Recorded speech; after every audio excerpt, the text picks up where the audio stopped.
you see? I just wanted you.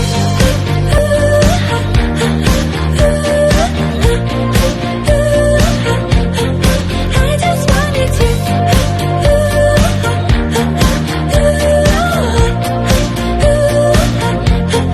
I just wanted you. You don't know how to say what's on your mind. You don't think anything through, but that's what I like about you. Caught me off guard, and I love the way it feels. I used to be a ghost, I floated through the world, never getting close, so I never get burnt. You came and woke me up with your